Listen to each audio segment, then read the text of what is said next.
Okay, so we got the biggest update for Battlefield 6 and REDSEC coming March 17th on Tuesday, I believe that is, just like most updates are. And this is, like I said, the biggest update for Battlefield. And honestly, I think it's the one that's going to matter the most, the one that has to bring people back to this game. It has to fix the game in full, or it's going to end up just staying in the same spot that it's in, or even die down even more, unfortunately, because that's the route that is starting to look. If you want more details on that, go check out my recent Battlefield 6 REDSEC upload. Is REDSEC in trouble? Are we going to be getting a Firestorm repeat, which could potentially actually happen? They could shut down REDSEC if it isn't doing the numbers. So let's head on in and check out some of the things, not everything, because there's just way too much to go on. We're going to check out the most important things like the hit registration, the audio, and some of the new content that's going to be coming here March 17th on Tuesday for the new Nightfall Battlefield 6 and REDSEC update. Battlefield 6 Season 2 Nightfall launches alongside Game Update 1.2.2.0, introducing new content across Battlefield 6 and REDSEC on March 17th at 9 o'clock. Players will be able to download the update with Season 2 Nightfall updates. Players will be able to download the update with Season 2 Nightfall updates and challenges become available. At 12, all Battlefield 6 Season 2 Nightfall content goes live, including new map content, limited time modes, weapons, vehicles, REDSEC expansion updates, and seasonal events. Nightfall brings darkness mechanics into multiplayer in REDSEC, expanding underground combat spaces and introducing new traversal and visibility gameplay features. The new map, Agenital Base,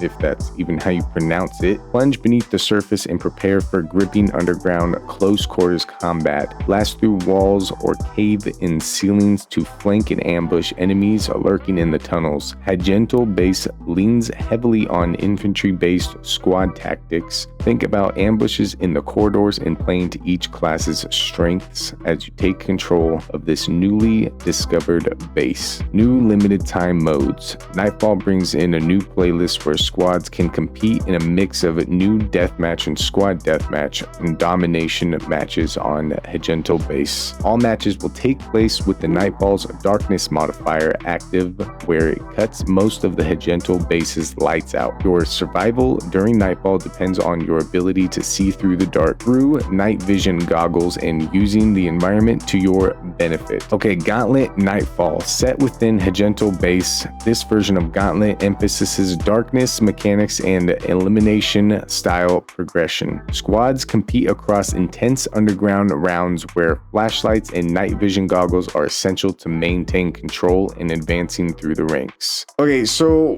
what I'm getting at is that Nightfall isn't about night mode maps. This is you're in like corridor and you're in an underground base. This isn't the outside is dark and it's nighttime and you have to use night vision goggles. You're just in a dark base, a dark area, and you have to use flashlights and goggles, which I guess is pretty cool. It's not going to change the overall experience of the map or REDSEC. It will be adding on underneath, and it will be dark underneath, which honestly, why even call it Nightfall if it's not at night? Unless I'm wrong and it is night outside and you do get to go outside and it's dark. But from what I'm getting at, that's just not the case. It's just dark inside. There's no lights inside. It's not Nightfall. It's darkness, underground tunnels, whatever. Okay, Red Bull Supermoto REDSEC limited time event arriving later in Season 2. This high-speed gauntlet style experience focuses on dirt bike racing. 8 players enter, competing across 3 knockout rounds. By the final stage, only 4 remain to battle for Red Bull in-game rewards in a fast-paced elimination showdown. That's cool. Secret complex unearthed at Fort Linden. Fort Linden expands with the addition of defense testing complex Complex 3, a newly accessible underground sector beneath the main battleground. This secret chemical testing facility introduces a network of tunnels that serve both as traversal routes and high-stakes close-quarters combat zones. The new sector features higher rarity loot opportunities, encouraging squads to push deeper underground and leverage improved equipment to dominate the darkness. Okay, so like I said, they're not changing the map, they're just adding underground tunnels, and then they're going to introduce the night vision goggles there. I really kind of just hope they add in solos. Now, what I'm worried about is endgame for these tunnels. How is that going to work? If you're in the tunnel and the last circle is there and there's no way to get out, how are the two teams going to engage? I honestly think it's going to cause more problems than anything. I'm really seeing a firestorm repeat going on here, and it's quite unfortunate. This is a really big update though, so we're barely scratching the surface. Let's continue. By the way, if you guys want to see more of this type of content from this channel, I just put out my first marathon video, and that's doing pretty well. So if you guys want to see more marathon stuff, let me know. Go over, check it out, comment down your thoughts in the comment section. If you want to see more Battlefield 6 content, be sure to hit that like button on this video, subscribe if you're not subscribed, share my content with someone you might think will enjoy it, let them know to like, share, comment, and subscribe as well. If you guys made it this far and you want to continue, I very much appreciate you. Let's keep it going. Okay, so we're going to be getting some new vehicles. We got the M1030 M1 and the TMO 450 dirt bikes. So two different style of dirt bikes, two seat light transportation vehicles built for speed and maneuverability, available in faction specific variants for NATO and PAX forces. These bikes enable rapid repositioning, flanking maneuvers, and swift escapes across both Battlefield 6 and REDSEC environments. And we get in some new weapons. We got the CZ3A1, a high rate of fire SMG designed for aggressive close quarters engagement, ideal for fast pushes and confined firefights. And then there's the VZ61, a fully automatic sidearm with rapid fire rate, best suited for extremely short range combat scenarios where quick reaction speed is critical. Okay, so through March 17th to the 24th, Battlefield 6 is going to be free. So basically over the weekend, Battlefield 6, you're going to be able to give it a try for free and level up some weapons that you think might need to be leveled. And you'll be able to try out the new maps and the new modes. Okay, so for some major updates, vehicle gameplay improvements, added light transportation vehicles, we just talked about that, improved helicopter landing stability, refined vehicle camera behavior, increased tank braking power, and boosted UH-79 survivability across multiplayer. Portable mortar and gadgets update, expanded portable mortar deployment rules to HQ areas, improved minimap visibility and direct effectiveness, and introduced update anti-tank mine limits and despawn rules for better battlefield balance. AI behavior and vehicle usage enhancements, expanded AI vehicle usage to bikes and scout helicopters, improved pathfinding on Contaminated and Eastwood, refined combat priorities and improved helicopter flare usage and anti-air handling.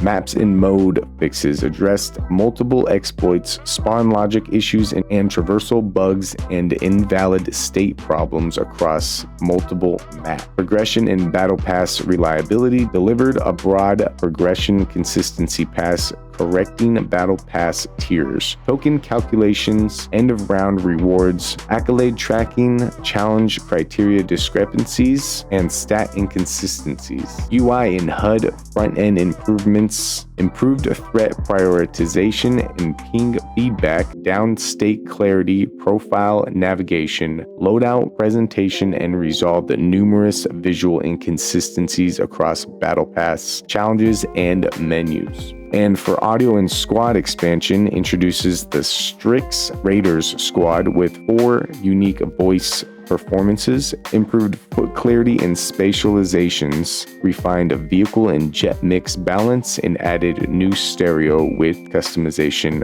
options. So we're gonna go right into audio now and see exactly what they're talking about. So much to be improved on, and we're gonna pick some of the few things that I think are most important to be talking about. First, they added a new stereo width setting in the audio menu for supported configuration, allowing further spatial customizations. It's good. More things for us to be confused about. Why not just have it in the game? Implemented a new footstep mix strategy to improve clarity for close to mid-range enemies in busy combat scenarios. Good. Maybe we're going to actually be able to hear some footsteps. Improved distance separation from close to mid-range in content, making it slightly louder when close and obstructed, but reduced when far away and obstructed, especially when indoors. Improved distinction between indoor and outdoor footsteps at further range. Increased priority on various footsteps assessed to reduce chances of performance-based culling on these assets. Reduced max range for audibility of players on different floors in buildings. Refined stereo 2.1 and headphone mixes for more granular and wider spatializations. Refined enemy ground vehicle loudness tuning to avoid duplicated amplification in mix. Resolved an issue where indoor firing sound effects could cut out too early. Restored default voice chat position mode to auto. And yeah, that's a lot of audio fixes that are going to be going on. Hopefully we're going to be able to actually be able to hear footsteps now. Okay, so let's go into REDSEC, what's going to be going on in REDSEC, and then we'll call it good there. Okay, so for REDSEC, we're obviously going to be getting a new POI. We already kind of read that. So for player corrected an issue where Gauntlet Special Forces operator challenges could appear unavailable. Corrected an issue where the Sentinel accolade could trigger incorrectly after the zone was exhausted. Resolved an issue that prevented the sabotage prompt from sometimes not appearing when next to a tank. I've had that happen only a couple of times. Resolved an issue where time nudge could drop below 0 when switching simulation from 30 Hz to 60 Hz during late stage battle royale. Here's a fix. Just leave it at 60 Hz. Resolved a rare issue which could cause the camera to clip into the helicopter during the transition from the intro cinematic to gameplay in Battle Royale. For vehicles, resolved an issue causing trailer ramps to get out of position when taking damage, and resolved the ramp